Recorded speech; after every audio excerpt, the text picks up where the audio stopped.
We have stitched our shorts or pants down the center back 2 times. Once at 5/8 of an inch and once at 1/2 of an inch. And now we're getting ready to zigzag. But every time before we start sewing, we always need to check to make sure that our machine is threaded correctly. So stitch about an inch or so on your scrap, needle up, press your foot up, pull off to the left, and check to make sure that the back and the front looks pretty good. And here we get ready to go. Now, stitch number 5 is the one on our Baby Lock Rachel that we are going to use for zigzagging. And so I've got it set for that. Since this is the first time we've zigzagged on this, let's just take a look at it before we actually put it on our project. So zigzagging is a back and forth stitch like this, and we want to just follow along. We're actually going to be stitching on top of our second line of straight stitching, and that's going to allow us to trim our fabric a little bit close, and we won't have long strings as our fabric ravels.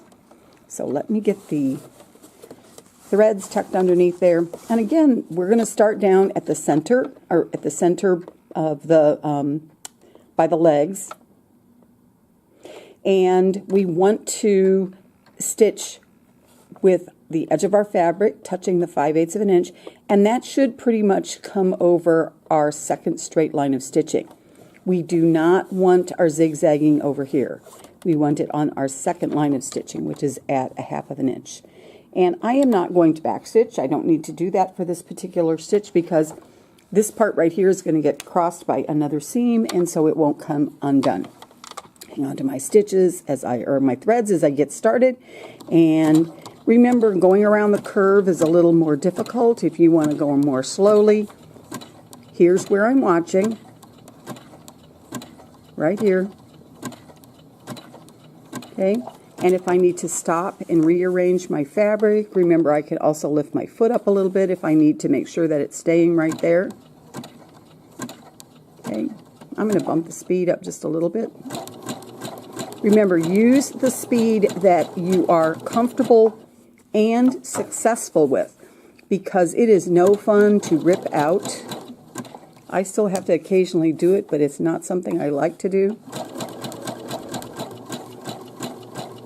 Okay, so go nice and slow through the curved part, and then if you're a little more confident on the straight, you can speed up just a little bit. I'm going to keep going up to the top, and I will meet you at the end.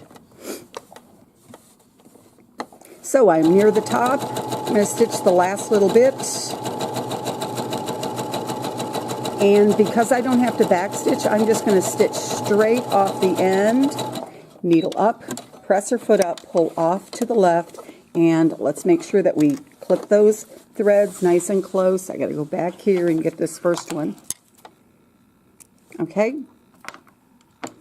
And that's how we do our double stitched and zigzagged seam for our shorts. And we're going to be doing this style of seam on both the center front and the center back. Now, if you are doing the center front that doesn't have the fake fly, you're going to do the exact same thing, all 3 steps for the front and the back, and then you're ready to work on your pockets. If you are doing the one with the fake fly, you have a few more steps to do before you get to starting on your pockets.